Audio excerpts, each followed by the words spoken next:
Sir அவங்க வீட்லேயே இருப்பாங்க சார். வீட்லேயே இருந்துட்டு மொபைல் நோண்டிட்டு டிவி பார்த்துட்டு அவங்களுக்கு எதுவுமே ஒரு மாதிரி போரிங்காக தான் இருக்கும். இந்த மாதிரி வரும்போது வந்து ஸ்கில்ஸும் லேர்ன் பண்ணிப்பாங்க சார். சின்னதுலேருந்தே கொஞ்சம் கற்றுக்கிட்டா நல்லதில்ல. அதுவும் 13+ ஆக்டிவிட்டிஸுங்கும் போது நிறைய கற்றுக்கிட்ட மாதிரி இருக்கும். அதாவது பசங்க வந்து எப்போவுமே என்ன பண்ணுறாங்க, மொபைல் பதிலே இருக்காங்க. அவங்கள வந்து ஏதாவது ஒரு ஆக்டிவிட்டி பண்ண வைக்கணும். அதுதான் சார் இந்த அகாடமியோட மெயின் மோட்டிவே. உங்கள் கிட்ஸ் இங்கே படிக்கிறாங்களா? இங்கே இல்லை, நான் தான் இங்கே ஜாயின் பண்ணியிருக்கேன். நீங்கள் தான் ஜாயின் பண்ணியிருக்கேன். என்ன ஆக்டிவிட்டி? ஷட்டில். எவ்வளோ நாள் ஆச்சுங்க? 2 months ஆச்சு. சரி, உங்கள் கிட்ஸ் இங்கே படிக்கிறாங்களா? நீங்கள் கிட்ஸும் படிக்கிறாங்க, நாங்களும் மெம்பர்ஷிப் போட்டு ஷட்டில் அதெல்லாம். சரி, எப்படி மெம்பர்ஷிப்னா எப்படிங்க? வெயிட் லாஸ்க்காக. எவ்வளோ நாள் ஆச்சுங்க? நாங்கள் வந்து 1 month இருக்கோம். 1 month. உங்கள் கிட்ஸ் படிக்கிறாங்களா? ஆமாம். என்ன கிளாஸ் படிக்கிறாங்க? ஆக்சுவலாக அவன் LKG to UKG இந்த ஏரியா. ஸோ அவன் வந்துட்டு ஸ்டார்டிங்கில் பார்த்தீங்கன்னா மொபைல் கேட்பான், இல்லை அப்படின்னா டிவியில் கார்ட்டூன்ஸ் அந்த மாதிரி பார்த்துட்டு இருந்தேன். ஸோ இப்போ வந்துட்டு என்னென்னா, இது கன்ஸ்ட்ரக்ஷன் ஆகிட்டு இருக்கும்போது இருந்து வந்ததுனால அவனுக்கு பேட்மிண்டனில் அவங்க அப்பா இன்ட்ரெஸ்ட், அவர் பிளேயராக இருக்காரு. ஸோ அவன் வந்துட்டு பேட்மிண்டன் ஆடணும் அப்படிங்கிற ஒரு இதில் வந்துட்டு இங்கே வந்து ஜாயின் பண்ணான். பட் இங்கே வந்தப்போ சொன்னாங்க அவங்க சம்மர் கேம்பில் எல்லா ஆக்டிவிட்டியுமே நாங்கள் இது பண்ணுறோம். ஸோ அப்படின்றதுனால அவன் இப்போ எல்லாத்துலேயுமே கொஞ்சம் இன்ட்ரெஸ்ட்டாக இருக்கான். வீட்டில் வந்தாலும் கார்ட்டூன்ஸில் பார்க்குறது இல்லைங்க. ஸோ எடுத்தான்னா கேரமு, செஸ்ஸு, இந்த மாதிரி ஏதாவது பேட்மிண்டன் அந்த மாதிரி விளையாடிட்டு தான் இருக்கான். என்ன கோர்ஸ் சார்? பார்த்தீங்கன்னா வந்து 13+ ஆக்டிவிட்டிஸ் இருக்குது சார். 45 டேஸ்க்கு சொல்லியிருக்காங்க. 3000 பேக்கேஜில். இப்போ சேர்த்து விட்டு ஒரு 1 வீக் தான் ஆகுது சார். பையன் என்ஜாய் பண்ணி என்னென்ன இதெல்லாம் சொல்லித்தராங்க சார்? பார்த்தீங்கன்னா 30+ ஆக்டிவிட்டிஸ்னால் வந்து யோகா இருக்குது, ஜும்பா டான்ஸ் இருக்குது, ஃபயர்லெஸ் குக்கிங் இருக்குது, அப்புறம் பேட்மிண்டன் இருக்குது, பார்த்தாலே உங்களுக்கு தெரியும். அப்புறம் பெயிண்டிங் பண்ணிட்டு இருக்காங்க, அப்புறம் சிலம்பம் சொல்லி தந்துட்டு இருக்காங்க. ஸோ பையன் வந்து என்ஜாய் பண்ணி, பசங்க நல்லா என்ஜாய் பண்ணுறாங்க சார். இம்ப்ரூவ்மெண்ட் இருக்குங்களா? என்னென்ன மாதிரி ஆக்டிவிட்டிஸ்? நாங்கள் நார்மலாக வாக்கிங் போகிறதுக்கு இங்கே ஷட்டில் விளாண்டா நல்லாவே நல்லா ஸ்வெட் ஆகுது, நல்லா கம்மியாகுது. சரிங்க. குழந்தைங்க ஆக்டிவிட்டிஸ் பண்ணிட்டு சம்மர் கேம்ப் எல்லாமே சார். 17 types ஆஃப் ஆக்டிவிட்டிஸ் இருக்குது. இந்த பேட்மிண்டன், கேரம் போர்டு, செஸ் அந்த மாதிரி நிறையா இருக்குது. அது இல்லாமல் யோகா, ஜும்பா டான்ஸ் அந்த மாதிரி நிறையா இருக்குது. அதெல்லாம் பண்ணிட்டு இருக்காங்க. குழந்தைங்க நல்லா என்ஜாய் பண்ணுறாங்க. வணக்கம் மேடம். வணக்கம் சார். உங்களை பற்றி ஒரு அறிமுகம். என் பேர் அன்னபூர்ணி, ஸ்ரீ வேலவன் அகாடமியோட ஃபவுண்டர். குழந்தைங்களுக்காகவே நம்ம இந்த அகாடமி வந்து ஸ்டார்ட் பண்ணியிருக்கோம். குழந்தைங்களுக்காக இம்பார்ட்டன்ட் கொடுத்து எதுக்காக நம்ம இப்படி பண்ணியிருக்கோம் அப்படின்னா, குழந்தைங்களோட ஃபிட்னஸ், ரெண்டாவது அவங்களோட இப்போ பார்த்தீங்கன்னா எல்லாருமே மொபைல் அடிக்ட் ஆகிருக்காங்க. நிறைய பேர் பார்த்தீங்கன்னா மொபைல் அடிக்ட் ஆகிட்டு டிவி, மொபைல் இது ரெண்டை விட்டால் அவங்களுக்கு வேறு ஆப்ஷனே கிடையாது. நம்ம வீட்டில் அவங்களை எங்கேயாவது வெளியே விட்டுருவோம்னா விட மாட்டோம். வீட்டுக்குள்ளேயே வச்சு பூட்டி வச்சுக்கிறது, வெளியே விளாண்டானா சேஃப் இல்லை. ஸோ நமக்கு ஒரு பயம் இருக்குது, குழந்தைங்க வெளியே போனால் சேஃப்டியாக உள்ளே வருவாங்களா அப்படிங்கிற ஒரு பயம் இருக்குது. அதனால மோஸ்ட்லி நம்ம குழந்தைங்கள வெளியே விடுறதில்ல. ஆனால் இங்கே பார்த்தீங்க அப்படின்னா நீங்கள் வீட்டிலேருந்து எப்படி கவனிச்சுக்குவீங்களோ அதே மாதிரி நம்ம அகாடமிஸில் கவனிச்சுக்குவோம். இப்போ பார்த்தோம்னா நம்ம சம்மர் கிளாஸ் ஸ்டார்ட் பண்ணியிருக்கோம். சம்மர் கிளாஸில் பார்த்தீங்கன்னா ஒரு 13 கோர்ஸ் கொடுத்துருக்கோம். ஸ்டார்டிங்கில் பார்த்தீங்கன்னா மெயின் கோர்ஸ் பார்த்தீங்கன்னா ஒரு 5 இருந்தது. யோகா, செஸ்ஸு, பேட்மிண்டன், பரதநாட்டியம் போட்டிருந்தோம்.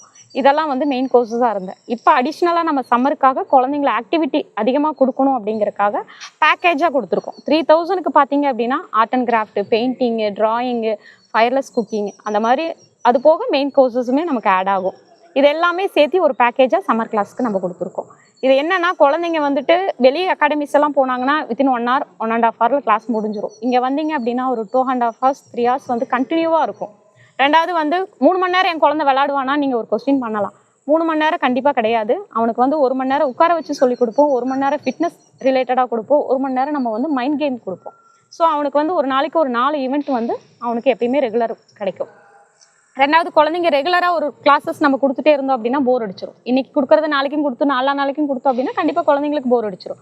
அப்போ நம்மளோட கான்செப்ட் என்னன்னு பார்த்தீங்கன்னா, ஒரு நாளைக்கு 4 ஈவெண்ட் அப்படின்னா மறுநாள் அந்த 4 ஈவெண்ட் இருக்காது.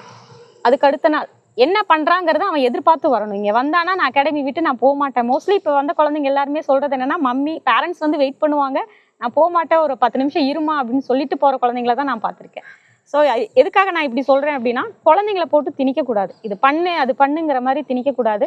நம்ம முடிஞ்ச அளவில் குழந்தைங்கள என்கரேஜாக வச்சுக்குவோம். அவங்களுக்கு என்ன வருது, அவங்களுக்கு என்ன பிடிக்குது, அந்த மாதிரி ஒரு கான்செப்டில் நம்ம பண்ணிகிட்ருக்கோம். இந்த 13 கோர்சஸ் இத்தனையும் நீங்கள் கொடுக்குறீங்களே, இது எல்லாமே அவன் பண்ணுவானான்னு கேட்பீங்க, பேரண்ட்ஸ் நீங்கள் கேட்பீங்க. அதுக்கான ஆன்சர் என்ன அப்படின்னு பார்த்தீங்கன்னா, இப்போ இந்த 13 கோர்ஸில் இருந்து மெயின் கோர்சஸ் பார்த்தீங்கன்னா ஒரு 5 தான். இப்போ ஜூனுக்கு அப்புறம் மேபி இதுலேருந்து அவன் எதில் பெஸ்ட்டாக இருக்கானோ அதை ஃபில்டர் பண்ணி அந்த ஒரு கிளாஸஸ் மட்டும் நீங்கள் கண்டினியூ பண்ணுங்கள். இப்போ இதெல்லாமே என்னென்னா, செஸ்ஸாக இருக்கட்டும், பெயிண்டிங், ட்ராயிங், இதெல்லாம் வந்து மெமரி ரிலேட்டடான கேம்ஸ் தான். ஸோ அது ப்ராப்ளம் கிடையாது. அவன் எதில் பெஸ்ட்டாக இருக்காங்கிறத நான் ஃபில்டர் பண்ணி உங்களுக்கு சொல்லிவிடுவேன். ஸோ அதுக்கப்புறம் நீங்கள் அந்த குழந்தைய கொண்டு வரது உங்கள் கையில் தான் இருக்குது. ஸோ நம்ம அகாடமியில் பார்த்தோம் அப்படின்னா 3.5 வயசுலேருந்து 14 வரைக்குமே 10th பையன் கூட இங்கே வந்துட்டு தான் இருக்கான். அவனுமே எதுக்காக வரான் அப்படின்னா ஸ்கூலில் போயிட்டு படிச்சுட்டு ரெகுலராக கண்டினியூவாக படிங்கிறப்போ அந்த குழந்தை என்னென்ன ஆகும், ட்ரெஸ்ட்டில் போகும். ஸோ அதுலேருந்து கொஞ்சம் ஒரு 1 hour வந்து இப்போ வெளியே விளாண்டுட்டு போகிறான் அப்படின்னா கொஞ்சம் அவனுக்கு கொஞ்சம் மைண்ட் ரிலாக்ஸாக இருக்கும். ஸோ அதனால 10th 11th 12th குழந்தைங்களுக்கு நான் ரொம்ப ரெஃபர் பண்ண மாட்டேன். மேபி அந்த குழந்தை ஒரு 1 hour வந்து விளாண்டுட்டு போகிறங்காட்டிக்கு அவனுக்கு கொஞ்சம் ஃப்ரீயாக இருக்குது அப்படிங்கிற பட்சத்தில் அவனும் வரலாம் தாராளம். எந்த ஏஜ்லேருந்து எந்த ஏஜ் சார் 3.5 12th ஸ்டூடெண்ட் வரைக்கும், ப்ரீகேஜிலேருந்து 12th வரைக்குமே வரலாம். இது இல்லாமல் பெரியவங்களுக்கு என்ன? சார் பெரியவங்களுக்கு அடல்ட்ஸ் வந்து விளையாடலாம். சரி. மோஸ்ட்லி பார்த்தீங்கன்னா உமன்ஸுக்கானது. உமன்ஸ்க்கு வந்துட்டு இப்போ வெயிட் லாஸ் பண்ணணும்னு நினைக்கிறீங்க, என்னால் கண்டினியூவாக ஜிம்முக்கு போக முடியல அப்படிங்கிற பட்சத்தில் நீங்கள் என்ன பண்ணலாம் அப்படின்னா தாராளமாக வந்து பேட்மிண்டன் விளையாடலாம். பேட்மிண்டன் விளையாடும் போது கண்டிப்பாக உங்களுக்கு வந்துட்டு ஃபிட்னஸ் லெவல் கண்டிப்பாக உங்களுக்கு குறையும். ஆல்ரெடி நம்மளோட ஒரு ஸ்டூடெண்ட் வந்துட்டு இருக்காங்க யாமினின்னு சொல்லிட்டு. அவங்க பார்த்தீங்கன்னா ஜிம்க்கெல்லாம் போயிட்டு ட்ரை பண்ணிட்டு ஒரு 3 மாதம் கண்டினியூவாக போயிருக்கிறாங்க. அவங்களால போக முடியல, 2வது மார்னிங் எழுந்திரிச்சு அவங்களால கண்டினியூ பண்ண முடியல.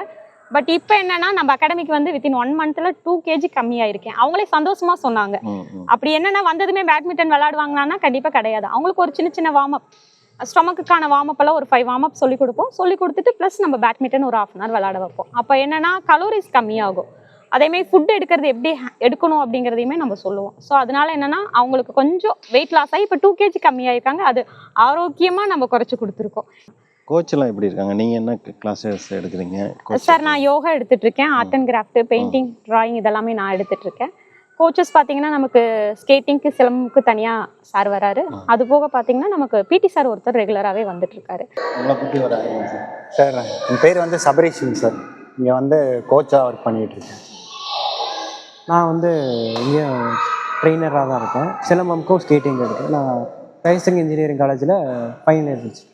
நான் வந்து பேட்மிண்டன் எடுத்துகிட்டு இருக்கேங்க சார், செஸ் எடுத்துகிட்டு இருக்கேன், யோகா எடுத்துக்கிட்டு இருக்கேன். அது இல்லாமல் அரபிக் டான்ஸு, அதுக்கப்புறம் ஜிம்பா டான்ஸு, அதுக்கப்புறம் இப்போ வந்து இது கேரம் போர்டு. நாங்கள் ஸ்போர்ட்ஸ் மட்டுமே இது பண்ணுறோம் அப்படின்னு நினச்சிக்கிறீங்க.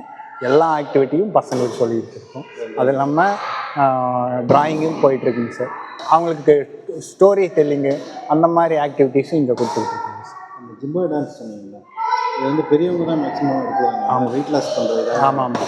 இது வந்து குழந்தைகளுக்கும் நம்ம என்ன பண்ணலாங்க சார், அவங்கள என்ஜாய் பண்ண வைக்கலாங்க சார். அவங்க வந்து இப்போ வந்து என்ன பண்ணுறாங்கன்னா ஃபுல் அண்ட் ஃபுல் மொபைல்குள்ளேயே இருக்காங்க சார். இந்த மாதிரி ஆக்டிவிட்டி கொடுத்தாங்கன்னா அவங்கள அந்த மொபைல்லேருந்து வெளியில் கொண்டு வர்றதுக்கான ஒரு சான்ஸ் வந்து இந்த மாதிரி ரெக்ரியேஷனு அந்த மாதிரி ஒரு ரிலாக்ஸேஷன் பண்ணிட்டு அவங்கள என்ஜாய் பண்ணி வைக்கிறது தான் அதோட கான்செப்ட். இந்த வயசுல வந்து ஜிம்பா டான்ஸ் கற்றுக்கிறது நல்லது தாங்க சார். பிளாக் பெல்ட் மாதிரி சொல்கிறாங்கல்ல, இந்த மாதிரி சிலம்பம்ல அந்த மாதிரி கராத்தே, கும்ஃபு அதெல்லாம் வந்து சைனீஸோட தற்காப்பு கலை. இது வந்து என்ன நம்ம தமிழரோட பாரம்பரிய தற்காப்பு கலை. அது அவங்களோட இது வந்து எப்படின்னா இப்போ ஒரு 600-700 வருஷமாக தான் இருக்குது. நம்மளோடது அப்படி இல்லை. ஒரு 1500 தமிழ் எப்போ தோன்றுச்சோ அப்போத்துலேருந்து இந்த சிலம்ப கலை வந்து இருந்துச்சு. இது வந்து ஒரு தற்காப்பு கலைன்னு சொல்லலாம். இது வந்து ஒரு ஆட்டம்னு சொல்லுவாங்க. சில ஊரில் வந்து பார்த்தீங்கன்னா இதே வந்து ரொம்ப பிரம்மாண்டமாக 2 வால் 3 வால் கட்டி புலி வாழ்த்தான் அந்த மாதிரி கூட சேர்த்து ஆடுவாங்க. சில ஊரில் வந்து இது என்ன தற்காப்பு கலைக்காக மட்டும் இது பண்ணுவாங்க. ஆனால் இதை வந்து நம்ம பசங்களுக்கு சொல்லிக் கொடுக்குறது வந்து ரொம்ப நல்ல விஷயம். கற்றுக்கிறதுனா எவ்வளோ நல்லா ஃபுல்லாக கற்றுக்கணுன்னா ஒரு 4.5 வருஷத்துலேருந்து 5 வருஷம் வரும். அதில் இருக்கிறதுலே கை தேர்ந்து வரணும். ஒரு மாஸ்டர் ஆகுனா 4.5 வருஷத்துல 5 வருஷம் ப்ராக்டிஸ் பண்ணால் ஸ்டெப்ஸ் இருக்குங்களா? இந்த ஸ்டெப்ஸ் ஆமாம் சார். முதல்ல எப்படின்னா கீழ் வெட்டு மேல் வெட்டு அந்த மாதிரி ஸ்டார்டிங்லேருந்து ஆரம்பித்து அப்புறம் பா போட்டு பண்ணுறதுலேருந்து பாயிண்ட் டு பாயிண்ட் வச்சு அடிப்பாங்க முதல்ல. அது வந்து நம்ம மேட்ச்சுக்கு எங்கேயாச்சும் போனோம்னா பாயிண்ட் டு பாயிண்ட் வச்சு அதான் லாஸ்ட் ஃபைனல். அதில் தான் நம்ம சர்டிஃபிகேட்ஸு வாங்குறது, ஸ்கோர் பண்ணுறது எல்லாமே இல்லை. அதுக்கப்புறம் அது வந்து தற்காப்பு கலையில் சேர்ந்துடும்.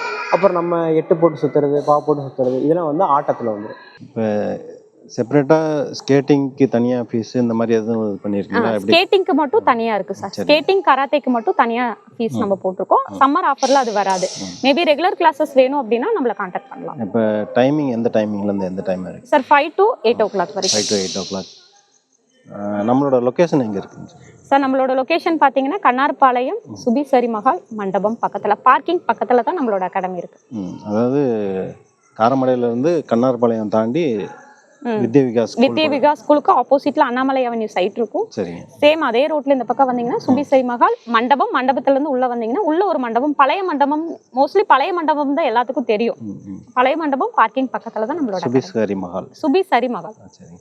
இப்போ நம்ம ஸ்டூடெண்ட்ஸ் வந்து எந்தெந்த ஏரியால இருந்து இங்கே வராங்க? சார் நம்ம குழந்தைங்க பார்த்தீங்கன்னா மோஸ்ட்லி காரமடை, வெள்ளாதி சிறுமுகையில இருந்துமே ஒரு குழந்தை வந்துட்டு இருக்கான். ரெண்டாவது இங்கே பார்த்தீங்கன்னா கள்ளிப்பட்டி பொன்னிப்பாளைய பிரிவு அங்கேருந்து வர்றாங்க. சரி, நம்மளோட கான்டாக்ட் நம்பர் சொல்லுங்கள். சார் நம்மளோட கான்டாக்ட் நம்பர் பார்த்தீங்கன்னா 9500846807 8925245101. சரி, thank you madam. Okay sir, thank you.